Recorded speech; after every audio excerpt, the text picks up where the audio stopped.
বিসমিল্লাহির রহমানির রহিম। আসসালামু আলাইকুম ওয়া রাহমাতুল্লাহি ওয়া বারাকাতুহু। প্রিয় শিক্ষার্থীবৃন্দ, আশা করি তোমরা সকলেই ভালো আছো এবং সুস্থ আছো। প্রিয় শিক্ষার্থী, আজ তোমরা যারা তোমাদের অনলাইন পাঠদান ব্যবস্থা ফেসবুক লাইভ ক্লাসে দেশের বিভিন্ন প্রান্ত থেকে সংযুক্ত হয়েছো অনলাইনে, তোমাদের সকলকে ঘরে বসে কারিগরি শিক্ষাঙ্গনের পক্ষ হতে আমি স্বাগত জানাই। উপস্থাপনায় আমি প্রকৌশলী মোহাম্মদ আব্দুল সালাম চৌধুরী, চিফ ইন্সপেক্টর ও বিভাগীয় প্রধান, কম্পিউটার টেকনোলজি বিভাগ, চট্টগ্রাম পলিটেকনিক ইনস্টিটিউট। তো আমি আজকেই তোমাদের কম্পিউটার টেকনোলজি বিভাগের চতুর্থ পর্বের ডেটা কমিউনিকেশন সিস্টেম বিষয়টি নিয়ে হাজির হয়েছি। বিষয় কোড 66644। আজকের ক্লাস নাম্বার 4, অধ্যায় 4, ট্রান্সমিশন মিডিয়া ও সংযোগ, এই অংশটুকু নিয়ে আমরা আজকেই আলোচনা করব। এই অধ্যায় পাঠের উদ্দেশ্যটা কি? এই অধ্যায় পাঠের উদ্দেশ্য, আমরা এই অধ্যায় পাঠ শেষে ট্রান্সমিশন মিডিয়ার প্রকারভেদগুলির নাম জানতে পারবো। টুইস্টেড পেয়ার কেবল, কোয়াক্সিয়াল কেবল, অপটিক্যাল ফাইবার কেবলের গঠন সম্পর্কে জানতে পারবে। টুইস্টেড পেয়ার কেবল, কোয়াক্সিয়াল কেবল ও অপটিক্যাল ফাইবার কেবলের বৈশিষ্ট্য সম্পর্কে তোমরা জানতে পারবে। উপরোক্ত প্রত্যেক প্রকার কেবলের সুবিধা কি, অসুবিধাটা কি, এগুলি কোথায় ব্যবহার করা হয় তা তোমরা জানতে পারবে। রেডিও ওয়েভ, মাইক্রোওয়েভ ও স্যাটেলাইট কমিউনিকেশন সম্পর্কে জানতে পারবে। তো আমরা এখানে আসি ট্রান্সমিশন মিডিয়া। ট্রান্সমিশন মিডিয়াটা কি? ট্রান্সমিশন মিডিয়াটা হচ্ছে এমন একটি ওয়ে বা পাথ যেটা সেন্ডার টার্মিনাল থেকে রিসিভার টার্মিনাল পর্যন্ত আমাদের মেসেজ বা ইনফরমেশনকে ক্যারি করে নিয়ে যায়। সাধারণত আমরা যে ডাটাগুলি এক জায়গা থেকে অন্য জায়গায় পাঠাই, সে ডাটাগুলিকে ইলেকট্রিক্যাল সিগন্যাল আকারে বা ইলেকট্রোম্যাগনেটিক ওয়েভ আকারে হিসেবে ট্রান্সমিশন মিডিয়ার মধ্য দিয়ে প্রবাহিত করে।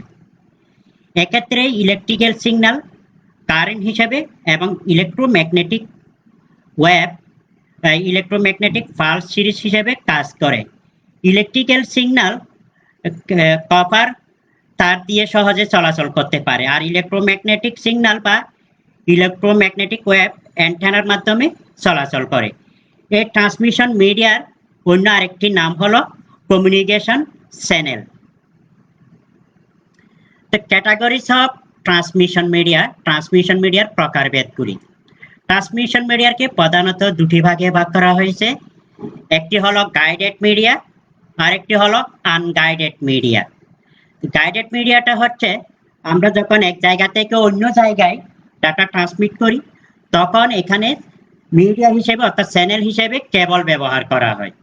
আর আনগাইডেড মিডিয়াতে কোনো কেবল নাই, এটা অ্যান্টেনার মাধ্যমে ওয়্যারলেস পদ্ধতিতে ডাটা ট্রান্সমিট হয়। তো গাইডেড মিডিয়াকে আবার 4টি ভাগে ভাগ করা হয়েছে। একটা হলো ওপেন ওয়্যার, আরেকটি টুইস্টেড পেয়ার কেবল, আর একটা কোয়াক্সিয়াল কেবল, তারপর লাস্ট ওয়ান হচ্ছে fibre optic cable. Twisted pair কেবলকে আবার দুটি ভাগে ভাগ করা হয়েছে।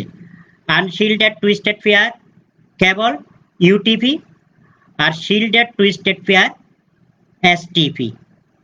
ইউটিপি এবং এসটিপি এই কেবলগুলির বিভিন্ন ক্যাটাগরি আছে। তো এই ক্যাটাগরিগুলি cat 2, cat 3, cat 4, cat 5, cat 6 এরকম আরও আছে। ক্যাট মানে হলো ক্যাটাগরি 2, 3 এইরকম। কোয়াক্সিয়াল কেবল, কোয়াক্সিয়াল কেবলকে দুটো ভাগে ভাগ করা হয়েছে। একটা হলো 3 নেট, আরেক প্রকারের হলো তিক নেট। ফাইবার অপটিককে কেবলকে দুটো ভাগে ভাগ করা হয়েছে, একটা হলো মাল্টিমোড আর একটা হচ্ছে সিঙ্গেল মোড। মাল্টিমোডকে আবার দুটি ভাগে ভাগ করা হয়েছে, একটি হলো স্টেপ ইন্ডেক্স আর একটি হলো গ্রাডেড ইন্ডেক্স। আনগাইডেড মিডিয়া বা ওয়্যারলেস মিডিয়া, এগুলিকে আনগাইডেড মিডিয়াকে 3টি ভাগে ভাগ করা হয়েছে। First one, radio wave. Second, infrared wave. The last one, microwaves. মাইক্রোওয়েভকে আবার দুটি ভাগে ভাগ করা হয়েছে, একটা হলো স্যাটেলাইট মিডিয়া আর একটা হলো টেরেস্ট্রিয়াল মিডিয়া। তো আমরা দেখি এখানে টুইস্টেড ফেয়ার কেবল সম্পর্কেই আজকে জানবো, গঠন সম্পর্কে। টুইস্টেড ফেয়ার কেবলের মধ্য দিয়ে তড়িৎ সিগন্যাল অর্থাৎ বৈদ্যুতিক সিগন্যাল ট্রান্সমিট করার জন্য দুটি পরিবাহী কপার বা তামার তারকে একই অক্ষে পরস্পর সমভাবে পেঁচিয়ে টুইস্টেড ফেয়ার কেবল তৈরি করা হয়। পেঁচানো তার দুটিকে পৃথক রাখার জন্য এদের মাঝখানে অপরিবাহী পদার্থ হিসেবে প্লাস্টিকের আস্তরণ ব্যবহার করা হয়। এই তার দুটির মধ্যে একটিকে ডাটা সেন্ড করার জন্য ব্যবহার করা হয়, অন্যটি গ্রাউন্ড রেফারেন্স হিসেবে ব্যবহার করা হয়। তো আমি এখানে দেখাচ্ছি টুইস্টেড ফেয়ার কেবলের গঠন। এখানে একটি টুইস্টেড ফেয়ার কেবলের সাইড ভিউ দেখানো হচ্ছে।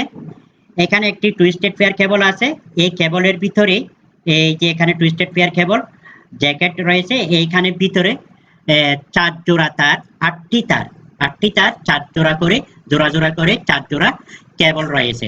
প্রতি জোড়াকে আইডেন্টিফাই করার জন্য, চিহ্নিত করার জন্য নির্দিষ্ট কালার দেওয়া আছে। তো এখানে প্রথমে যেটা আছে সেটা হলো ব্রাউন, ব্রাউনের সাথে আরেকটি সাদা আছে, ব্রাউনের সাথে জোড় মেলানোর জন্য সেটাকে বলা হয় এই যে হোয়াইট অফ ব্রাউন। এই হোয়াইটের সাথে একটি বাদামি কালার দেওয়া আছে, এটাকে হোয়াইট অফ ব্রাউন। আর যেটা মূল সেটা হচ্ছে ব্রাউন কালার। আর আরেকটা অনুরূপভাবে আছে ব্লু, তার সাথে আছে হোয়াইট অফ ব্লু, তারপরে আছে গ্রিন, এটার সাথে আছে হোয়াইট অফ গ্রিন, তারপরে আছে অরেঞ্জ, হোয়াইট অফ অরেঞ্জ। এই 4 জোড়া তার এখানে ব্যবহার করা হয় ডাটা ট্রান্সমিশনের জন্য টুইস্টেড ফেয়ার কেবল হিসেবে। তো এখানে আসলে এখানে ডাটা ট্রান্সমিট করে এই যে কপারের যে তারগুলি আছে, এই কপারের তারের ভিতর দিয়ে এই যে আমাদের পাঠানো মেসেজটি ইলেকট্রিক্যাল সিগন্যাল হিসেবে সেন্ডার হতে রিসিভারে ট্রান্সমিট হয়। তো এটাকে কন্ডাক্টর বলা হয়। কন্ডাক্টর আছে, এই তারগুলি প্রত্যেকেই এই যে এখানে কিন্তু এই যে মূল কালার যেগুলি আছে এইগুলি দিয়ে ডাটা ট্রান্সমিট হয়। আর এটা গ্রাউন্ড যেটা সাদা কালারের আছে, এই কভারের তার দিয়ে কিন্তু এটা গ্রাউন্ড রেফারেন্স হিসেবে ব্যবহার করা হয়। তো প্রতিটি তার আলাদা করে বোঝানোর জন্য, যাতে কোনো ধরনের সমস্যা না হয়, তার এই কভারের তারগুলি প্লাস্টিকের একটা কভার দিয়ে ঢেকে দেওয়া আছে এবং সেগুলি পেঁচানো আছে।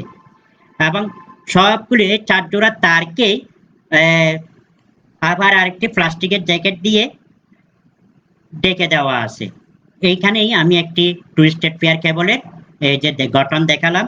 নেক্সট, তো এখানে শিল্ডেড একটি টুইস্টেড ফেয়ার আগের মতোই, এখানে শুধু প্রতি জোড়া তারের জন্য আরেকটি প্লাস্টিকের কভার দেওয়া আছে। আবার সবগুলি তারকেই সুরক্ষিত রাখার জন্য ওভারঅল ফয়েল শিট নামে আরেকটি প্লাস্টিকের এই যে জ্যাকেট দেওয়া আছে, তারপর আরেকটি আউটার জ্যাকেট দেওয়া আছে। এই কেবলটি আরো একটু সুরক্ষিত এবং মজবুত, যাতে সহজে নষ্ট না হয়, তার জন্য এইভাবে করে আউটার একটি জ্যাকেট দেওয়া। নেক্সট, তো এখানে টুইস্টেড ফেয়ার কেবলে ব্যবহৃত বিভিন্ন কানেক্টরগুলি দেখানো হলো এবং কালার কম্বিনেশনও দেখানো হয়েছে কত নাম্বারে। তো এখানে যে টুইস্টেড ফেয়ার কেবলের যে কানেক্টরটি আছে, কানেক্টরটি 8টি কেবলের জন্য 8টা সেগমেন্টে এখানে ভাগ করা আছে। তো এইটাকে উল্টিয়ে ধরলে ডান পাশ থেকে 1 নাম্বার 2 3 4 করে 8টি সেগমেন্ট এখানে দেখানো হলো ডান থেকে বামে। তো এখানে 2 ধরনের টুইস্টেড ফেয়ার কেবলের কানেক্টর দেখানো হলো, একটা হলো RJ11 আর একটা হলো RJ45। RJ হলো রেজিস্টার্ড জ্যাক, RJ11টা 6 পিন অর্থাৎ 3 জোড়া তার থাকে, আর RJ45 এ 4 জোড়া তার থাকে। তো RJ11টা সাধারণত টেলিফোন লাইনের অর্থাৎ টেলিকমিউনিকেশনে ব্যবহার করা হয়, আর RJ45টা বিশেষ করে লোকাল এরিয়া নেটওয়ার্ক অর্থাৎ এক কম্পিউটারের সাথে আরেক কম্পিউটারের যোগাযোগের জন্য RJ45টা ব্যবহার করা হয়। তো এখানে আরো কিছু এই যে কানেক্টর দেখানো হলো টুইস্টেড ফেয়ারে। টুইস্টেড পেয়ার কেবলের সুবিধা অসুবিধা ও ব্যবহার। টুইস্টেড পেয়ার কেবলের সুবিধাটা কি? টুইস্টেড পেয়ার কেবল দামে খুবই সস্তা, ইনস্টল করাও সহজ। এটি অ্যানালগ এবং ডিজিটাল উভয় ডেটা ট্রান্সমিশনে এই কেবল ব্যবহার করা হয়। এটা শর্ট ডিস্টেন্সে যোগাযোগের জন্য এই কেবল খুব বেশি ব্যবহার করা হয়। টুইস্টেড পেয়ার কেবলের কিছু অসুবিধাও আছে। এই ধরনের কেবল ব্যবহার করে 100 মিটারের বেশি দূরত্বে ডাটা ট্রান্সমিট করা যায় না। ডাটা ট্রান্সমিশন লস অনেকটা বেশি হয়।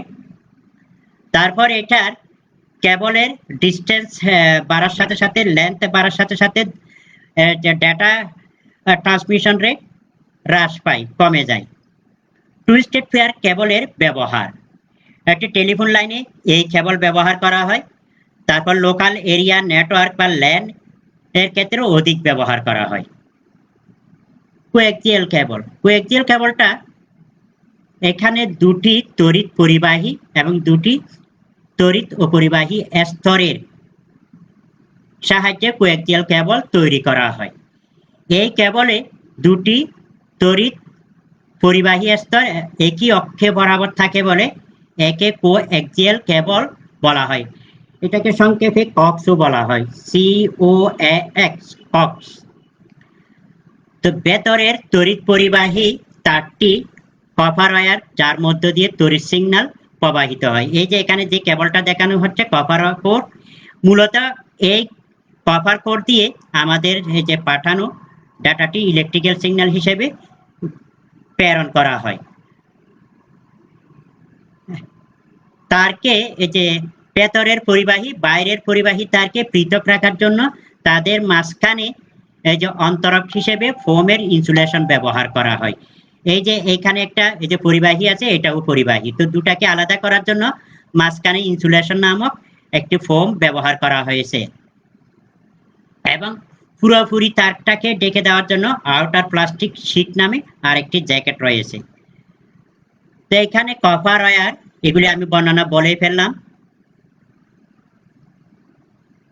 নেক্সট, তো এখানে এই কেবল বিএনসি কানেক্টর দিয়ে কোএক্সিয়াল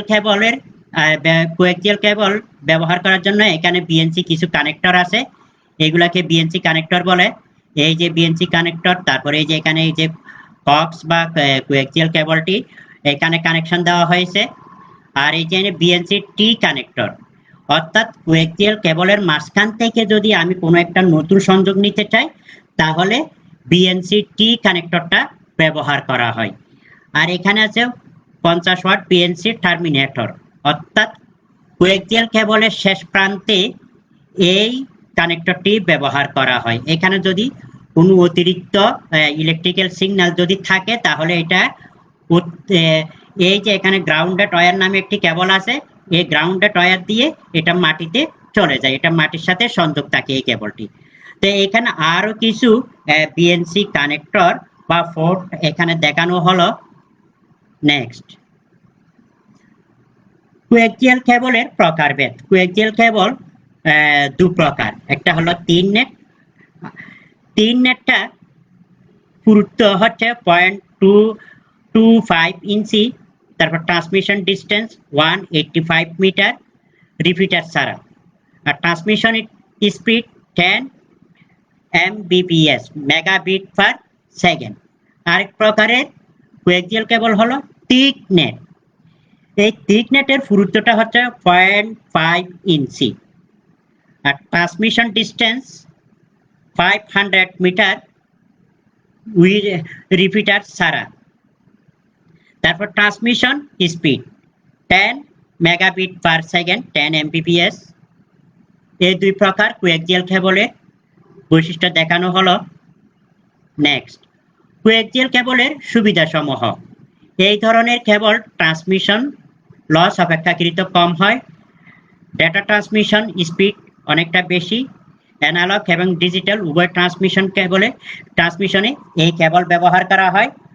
টুইস্টেড পেয়ার কেবল অপেক্ষা এই কেবলের মাধ্যমে অধিক দূরত্বে প্রায় 1 কিলোমিটার পর্যন্ত তথ্য পাঠানো যায়। এটি ফাইবার অপটিক কেবল অপেক্ষা কম ব্যয়বহুল এবং সহজে বহনযোগ্য। এই জন্য এই সুবিধাসমূহ দেখানো হলো কোয়েক্সিয়াল কেবলে। আর কোয়েক্সিয়াল কেবলের কিছু অসুবিধা আছে। সেই অসুবিধাগুলি হচ্ছে ডাটা ট্রান্সফার রেট নির্ভর করে তারের দৈর্ঘ্যের উপর। তারের দৈর্ঘ্য বাড়লে ডাটা ট্রান্সফার রেট কমে যায়। কোয়েক্সিয়াল কেবল টুইস্টেড পেয়ার কেবল অপেক্ষা কিছুটা ব্যয়বহুল। তো এটা টুইস্টেড পেয়ার থেকে একটু দামি। তারপর কোয়েক্সিয়াল কেবলের ব্যবহার, এটা কোথায় কোথায় ব্যবহার করা হয় কোয়েক্সিয়াল কেবলটা?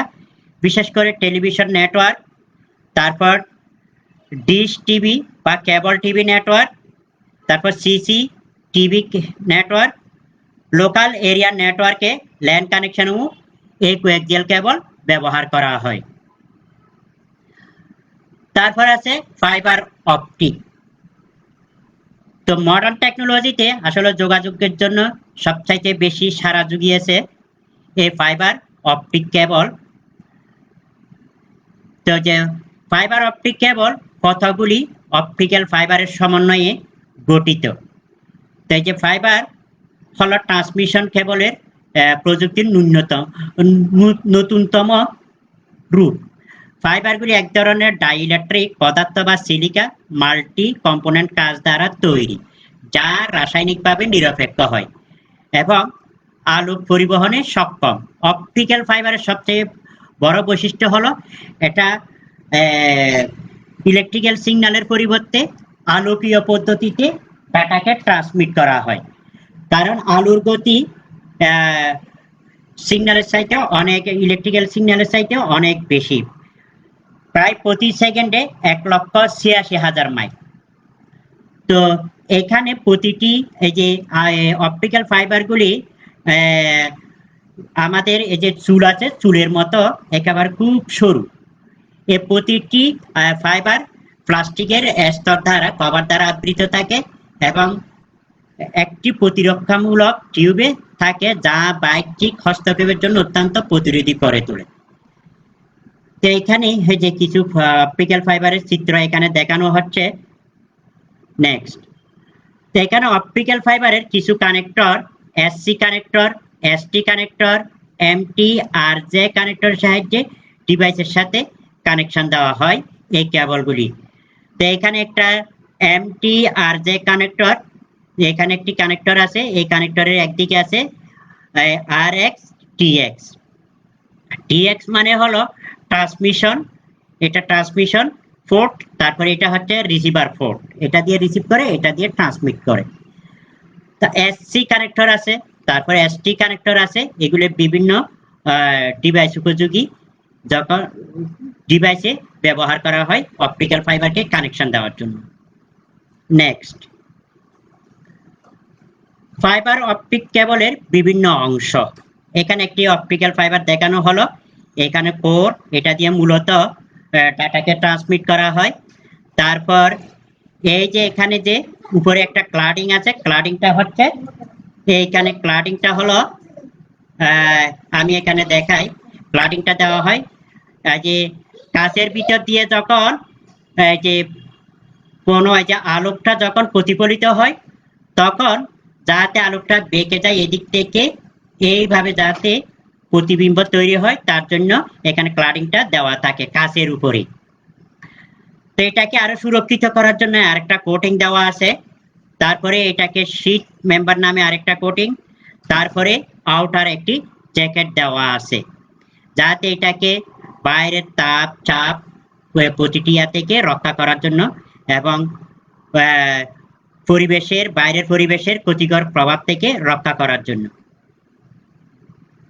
তো এখানে শুধু একটি না, অনেক অপটিক্যাল ফাইবারের মধ্যে এরকম অনেকগুলি কোর থাকে। ফাইবার অপটিক কেবলের প্রকারভেদ। কোরের গঠন অনুসারে ফাইবার অপটিক কেবল দুই ধরনের, একটা হলো মাল্টিমোড ফাইবার আর একটা হলো সিঙ্গেল মোড ফাইবার। তো মাল্টিমোড ফাইবার কি এবং সিঙ্গেল মোড ফাইবার কিভাবে কাজ করে আমি এখানে দেখাই। তো এই যে সিঙ্গেল মোড ফাইবার অপটিক কেবল, এই কেবলে একসাথে কেবল একটি আলোক সংকেত বা লাইট সিগন্যাল প্রেরণ করতে পারে, শুধুমাত্র একটি আলোক সিগন্যাল প্রেরণ করতে পারে। কোরের ব্যাসটা হচ্ছে 8 থেকে 10 মাইক্রন। আমাদের এই যে চুলের মতো, চুলের চাইতেও একটি চুলের চাইতে অনেক সরু। তারপর লং ডিস্টেন্সে ডাটা পাঠানোর ক্ষেত্রে এটিকে ব্যবহার করা হয়, বিশেষ করে কলেজ, ইউনিভার্সিটি, টেলিফোন ইত্যাদিতে যোগাযোগের জন্য। বিভিন্ন যে ক্যাম্পাসের, ইউনিভার্সিটির ক্যাম্পাস, কলেজ ক্যাম্পাস, তারপর কোনো মেট্রোপলিটন এরিয়ায় নেটওয়ার্ক করার জন্য এই সিঙ্গেল মোড ফাইবার অপটিকটা ব্যবহার করা হয়। মাল্টিমোড ফাইবার অপটিক কেবল, এই কেবল একসাথে অনেকগুলি আলোক সংকেত প্রেরণ করতে পারে। তো এই কোরের ব্যাস 50 থেকে 100 মাইক্রন হয়ে থাকে। এটা বিশেষ করে শর্ট ডিস্টেন্সের ডেটা ট্রান্সমিট করার জন্য এটাকে ব্যবহার করা হয়। তো যে মাল্টিমোড ফাইবার অপটিক আবার দুই প্রকার, স্টেপ ইন্ডেক্স মাল্টিমোড, তারপর এই যে graded index multimode. Optical fibre optic কেবলের বৈশিষ্ট্য ও ব্যবহার। এটি ইলেকট্রিক বা তড়িৎ সিগন্যালের পরিবর্তে আলোকীয় পদ্ধতিতে সিগন্যাল ট্রান্সমিট করে। রাসায়নিক সুস্থিরতা বা নিষ্ক্রিয়তা, তারপর এতে আলোকের পূর্ণ আভ্যন্তরীণ প্রতিফলন পদ্ধতিতে ডাটা সেন্ডার থেকে রিসিভার পর্যন্ত গমন করে। ফাইবার অপটিক কেবলের ব্যবহার। নেটওয়ার্ক ব্যাকবোন হিসেবে ফাইবার অপটিক কেবল অধিক ব্যবহৃত হয়। বর্তমানে ফাইবার অপটিক কেবলের মাধ্যমে আলোকসজ্জা, সেন্সর, ইমেজ এডিটিং এর কাজ করা হয়। সমুদ্রের তলদেশ দিয়ে এক মহাদেশের সাথে আরেক মহাদেশ, এক দেশের সাথে অন্য দেশের নেটওয়ার্ক ব্যাকবোন তৈরি করা হয়েছে। ফাইবার অপটিক কেবলের সুবিধা অসুবিধা। আসলে ফাইবার অপটিক কেবলের বহুবিধ সুবিধা আছে, তারপরও আমি এখানে দু একটি সুবিধা এখানে তুলে ধরছি। লং ডিস্টেন্সে হাই স্পিড ডাটা ট্রান্সমিট করতে পারে। এটা ডাটা ট্রান্সমিটে প্রায় 1,86,000 মাইল প্রতি সেকেন্ডে এবং 1 গিগাবিট পার সেকেন্ডে ডাটা রেটে এক স্থান থেকে অন্য স্থানে ডাটা ট্রান্সমিট করতে পারে। কোনো রিপিটার ব্যতীত সিগন্যাল প্রায় 50 কিলোমিটার পর্যন্ত পাঠানো যায়। লং ডিস্টেন্স টেলিকমিউনিকেশনে এই কেবল বেশি ব্যবহার করা হয়। অত্যাধিক দূরত্বে যদি টেলিফোনের যোগাযোগ করতে চাই তাহলে এই কেবলটা ব্যবহার করা যায়। এটা ওজনে হালকা এবং সহজে পরিবহনযোগ্য। শক্তির অপচয় কম, ইলেকট্রিক ম্যাগনেটিক ইন্টারফারেন্স হতে মুক্ত, বৈদ্যুতিক চৌম্বকীয় প্রভাব থেকে মুক্ত থাকে, পরিবেশের তাপ, চাপ ইত্যাদি দ্বারা প্রভাবিত হয় না, অর্থাৎ কোনো ধরনের ক্ষতি করতে পারে না বাইরের তাপ, চাপ।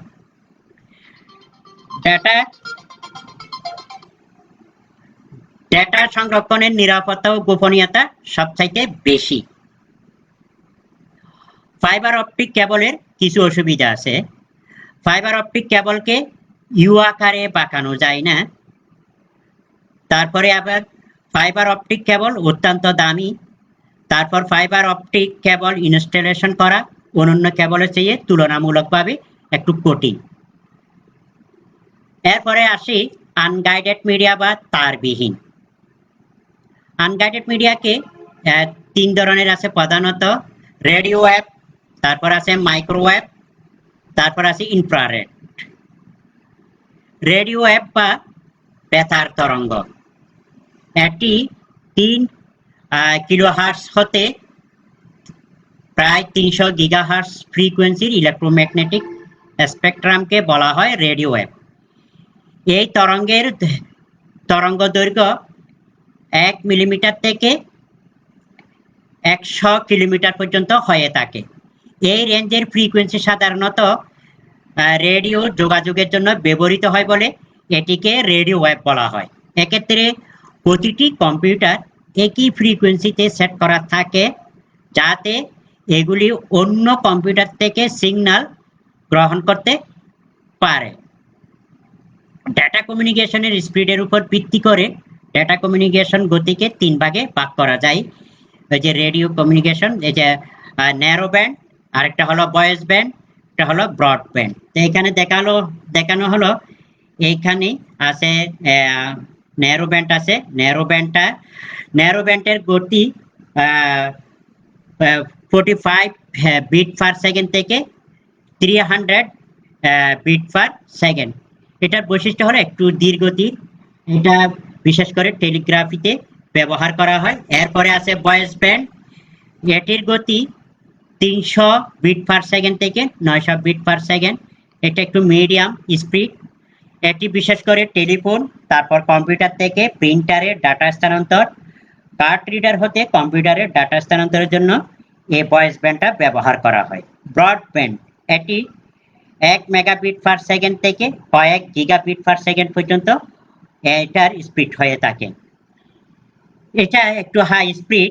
এটি বিশেষ করে অপটিক্যাল ফাইবার কেবলে ডাটা স্থানান্তরের জন্য এই ব্রডব্যান্ড ব্যান্ডটা ব্যবহার করা হয়, এবং ডিজিটাল স্যাটেলাইট লিঙ্ক এবং মডেম, রেডিও লিঙ্ক ব্রডব্যান্ড হিসেবে এই ব্রডব্যান্ডটা ব্যবহার করা হয়। নেক্সট, রেডিও ওয়েভের সুবিধা। রেডিও ওয়েভ বিল্ডিং বা দেওয়াল ভেদ করতে পারে, সুতরাং এটি ইনডোর এবং আউটডোর উভয় যোগাযোগের জন্য ব্যবহার করা হয়। ট্রান্সমিটার এবং রিসিভার একই সরলরেখায় থাকার প্রয়োজন নেই।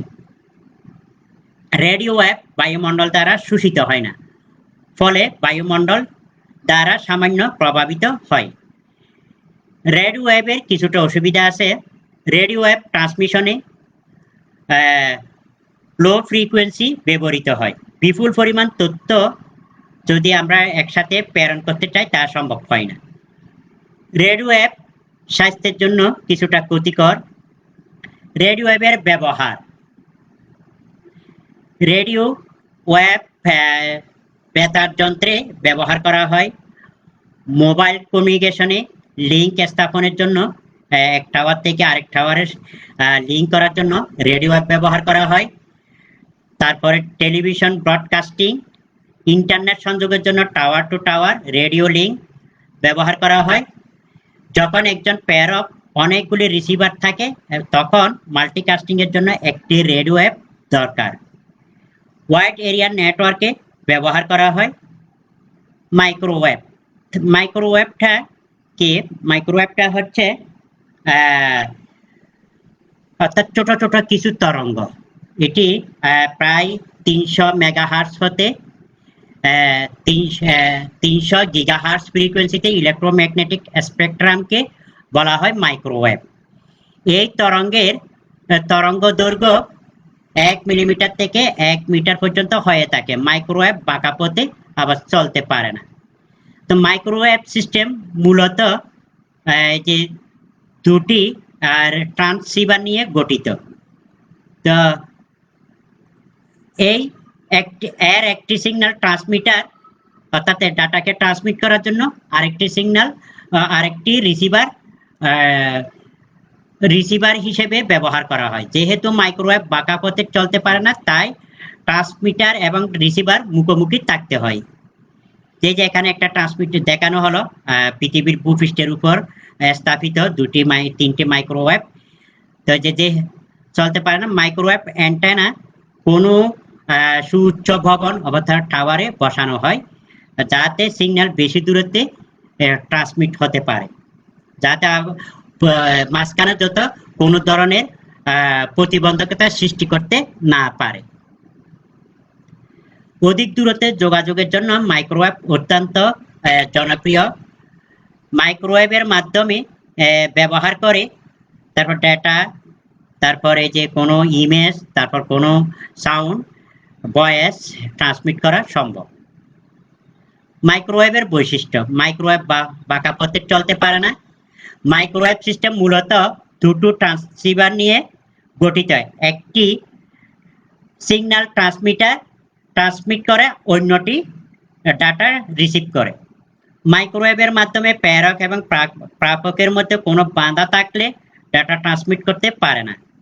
মাইক্রোওয়েভের অ্যান্টেনা বড় কোনো ভবন বা টাওয়ারের উপর বসানো হয় যাতে সিগন্যাল লং ডিস্টেন্সে ট্রান্সমিট হতে পারে।